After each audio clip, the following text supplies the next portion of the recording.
پال گیڈ نے نوجوانی میں موسیقی کا آغاز کیا اور رفتہ رفتہ برطانوی گلیم راک کا بڑا نام بن گیا۔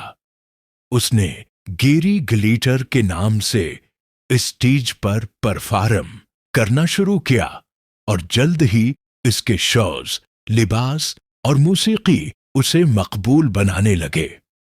اس کی شہرت برطانیہ اور امریکہ سمیت کئی ملکوں تک پہنچی۔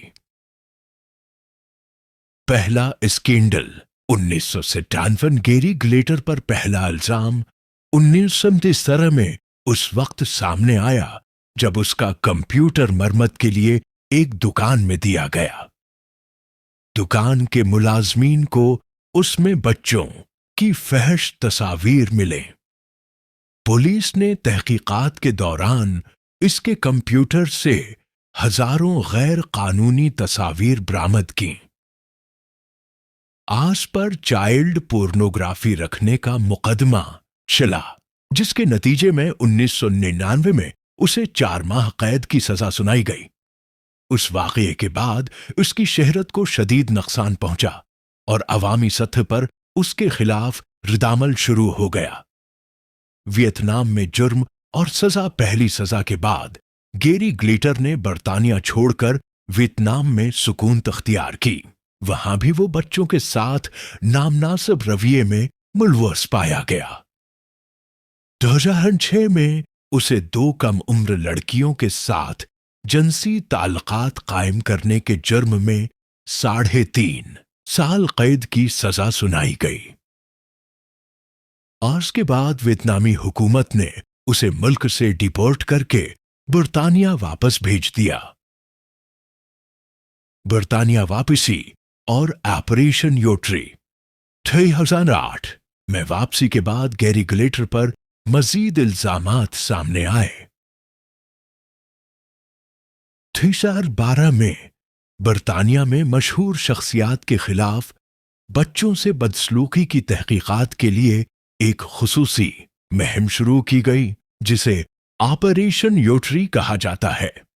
اس آپریشن کے دوران گیری گلیٹر کو دوبارہ گرفتار کیا گیا۔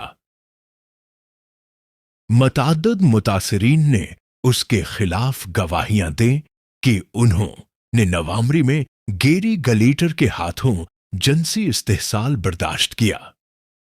یہ واقعات زیادہ تر 1970 اور 1980 کی دہائیوں کے دوران پیش آئے تھے۔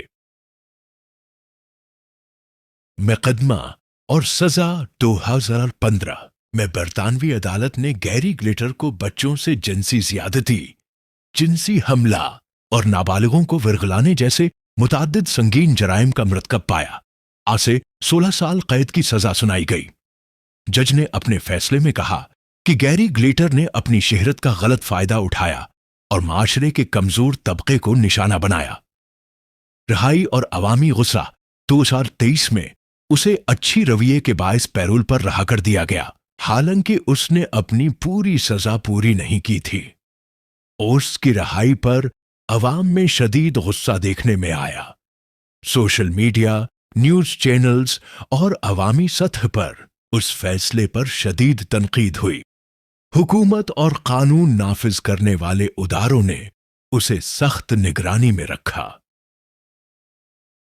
نتیجہ گیری گلیٹر کی زندگی اس بات کی مثال ہے کہ شہرت اور طاقت رکھنے والا شخص بھی قانون کے دائرے سے باہر نہیں۔